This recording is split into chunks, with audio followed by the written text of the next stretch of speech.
vote on it. I think I'd be remiss if I didn't tell you that according to Chapter 40, Section 15A of the state statutes, there is some serious question of the legality of this. But we will take a vote on it anyway and go from there. Is there any questions, comments, or discussion under the article? Sir.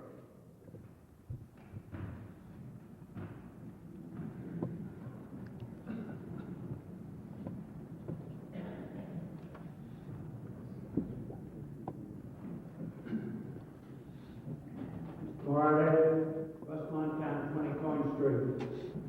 The Parks and Rec have had the old fire station, I don't know for how many years. Then all of a sudden, Mr. Philbin wanted the old fire station. Now he doesn't want it. And we're paying a guy down the street $1,500 a month rent.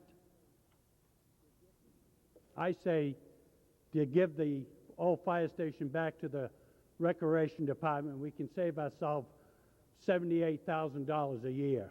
Thank you.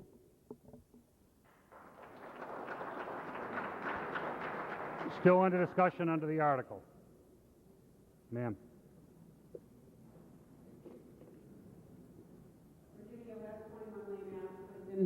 And school committee chair. I would just like to let everybody know at this point, we are not ready to relinquish the building to the back to the town. We feel that we still have use for this building. There was a lot of building and construction going on in Clinton that we haven't even been able to consider in these new schools. We're already over capacity at the high school. We just opened in '98 for 50 more than the 10-year capacity was projected, and we're already up to 575. And we're trying to get a daycare in there, or wraparound daycare morning and evening, and we also are looking into alternative education. We can keep some of these children in district that we are transporting and paying tuition out of district. It'd be more than well worth it to keep this building going and under the jurisdiction of the schools. Our special needs transportation budget alone is overwhelming. It's almost up to $200,000 a year. That's just for transportation. If we can keep 2 or 3 of these children in this district and open our own alternative ed and possibly get tuition children from other parts of the state into Clinton, then we could save a lot of money, keep the kids in district. They would qualify for sports and everything that they cannot do now because they're districted out and the buses don't make it back in time for practices. And we feel that we still have a lot of things that can be done with that, and there's a lot of money out there for alternative ed and daycare. So, and Mr. Conroy from the Perkins School has offered to help us in this endeavor. So I feel that we really need to keep it. We're not ready to give it up, and we'd appreciate if you voted against this. Thank you.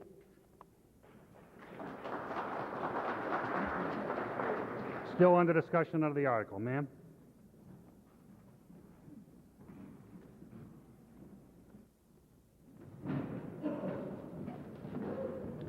Dorothea Kittredge, 110 Pearl Street.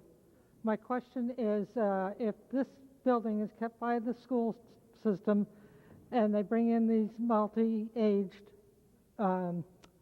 classes, kindergarten, daycare, offices with adults on them, is this building up to code for all of that?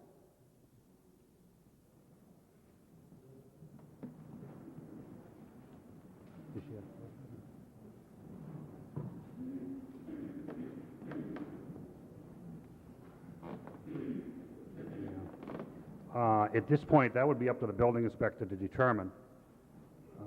I don't know if he's here or if he is here. I don't know if he's gone through the building to be able to say that at this point. He is new in the position, so. Sir. Yes. Ed Sheridan, member of the school committee. I think we all understand that Parks and Rec needs a home. And no one's tried to support that more than us, I think, in the past. I was on a task force with Mary Rose and others in the past trying to find a place for Parks and Rec in Clinton. The problem, I think, with this proposal to take over the fire station is I think it's done with very little thought process put in. I don't think there's a plan. I don't think anybody really knows the true cost of what it's going to cost should that be turned over. First of all, like Chairman West said, the special ed department is planning use of that building. Our special ed budget is huge, astronomical, because of tuitions that we pay for placement and transportation. If we could bring at least 10 or 12 of those kids back to Clinton and have them in that school and provide services in town, that would be well worth the school department saving that building. We've invested a lot of money in it to date. We put a lot of work into it to date. We have tried various sources for funding to try to rehabilitate the entire building. Unfortunately, to use the second floor of that building, it has to be handicap accessible, which requires that people put in an elevator so that everyone can have access. It has to meet state code today to use the top floor. It's a well-constructed building, and there is a lot of potential there, but it costs money. If Parks and Rec goes in, they're still going to have to put in an elevator if they plan on using that second floor. And to use it just as a garage is probably a waste of the building. Okay, the building has much more potential than a garage. I'm suggesting that people consider forming another committee and come up with a plan, a realistic plan of really what it's going to cost. The Parkhurst School is going to need to come down. That's not only an eyesore, it's going to be a hazard for the town of Clinton. I understand there's a possible or potential lease. It has not been, I haven't verified that, but I'm understanding is a 3-year lease that they're committed to at the other facility that they're at now. There's a lot of money that people haven't considered here. I think you could bring somebody in and potentially take down Parkhurst School for the brick and the granite and whatever is there, and probably put up a garage with a building for probably the same price it would cost them to rehabilitate. And I think the school department, using the fire station, it's right in the area, its environs are, it's in a perfect location to be part of the school system. If you're going to drop off kids at the fire station, they're all going to have to come up by the busy highway. There's no place to really drop them off. Parkhurst School, that land is going to be vacant. You have a field right next to it. It's a perfect location, I would think, to store vehicles. There's certainly land there to store vehicles. There's more land space there than there is in the fire station. We could certainly come up with a plan to build a building there for the same price, if not cheaper, than it would ever cost for them to rehabilitate and tear down the work we've already put into the fire station. The steel floors there have all been taken out. The doors have been reconstructed by the Historical Commission. We'd have to pay that grant off if we were to take it over for Parks and Rec. There's a lot of money issues in here that people aren't thinking about. And I think to hastily act and just vote to turn it over to the Parks and Rec is kind of irresponsible at this time. I would support any initiative to get them a home. They need one. And I think the whole town should support that. They've been around far too long and they're homeless. But I don't think that's the right location. Thank you.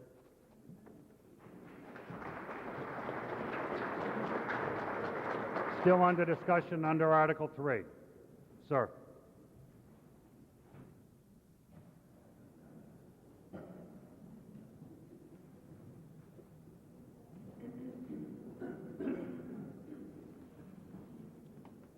Mr. Moderator, they're going to put 7 children in that school. 7. 7 kids could go across the street, which is vacant. They'd rather pay somebody $1,500 a month rent for that dump down there where they are now. They were in there for I don't know how many years, probably the selectmen. How long was the Parks and Rec in the old fire station?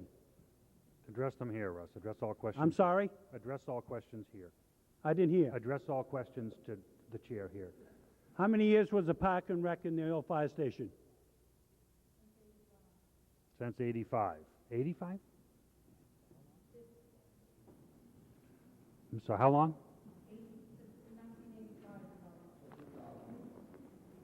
1985.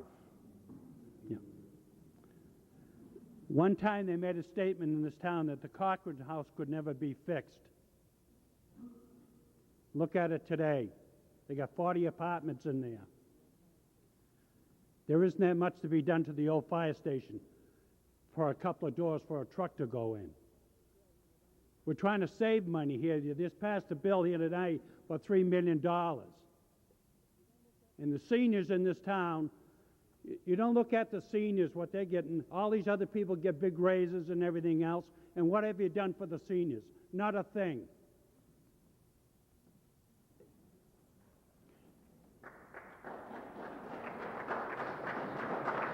It's still under discussion, Mr. Kittredge, or Mr. Bailey. Okay.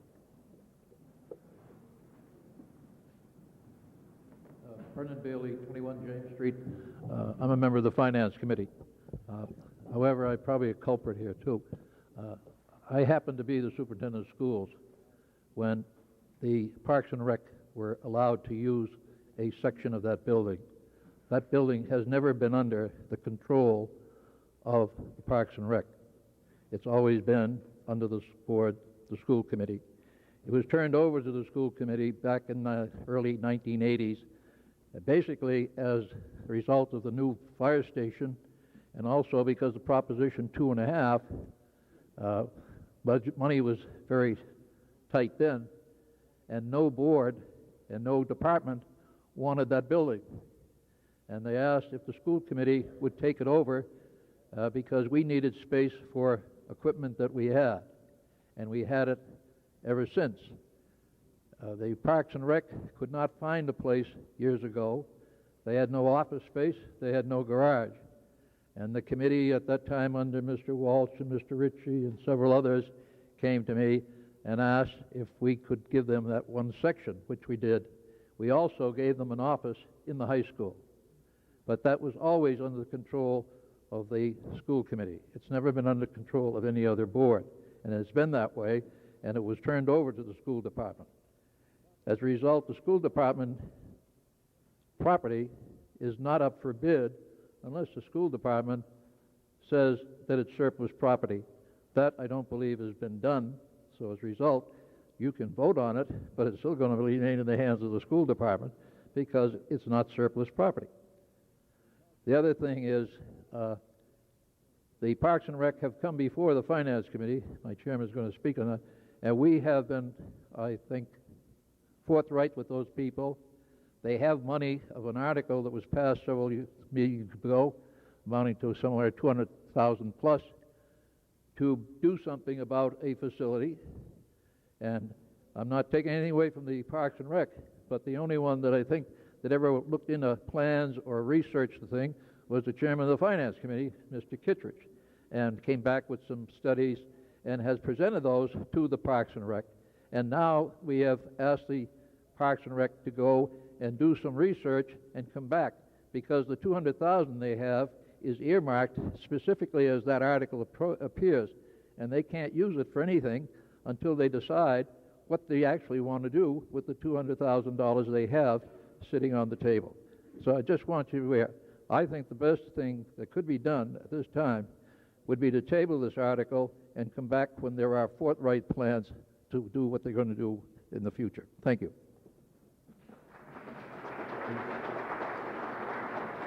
Mr. Bailey, is that a motion or a recommendation? Is that a motion or a recommendation? A motion. There's a motion to table the article. Is there a second to that motion? Second. Okay, tabling an article requires a two-thirds vote. All those in favor of tabling the article indicate by raising your hand now, please. Thank you. And opposed? The article's tabled. To adjourn. Motion made and seconded to adjourn. Ladies and gentlemen, thank you for coming and have a nice night.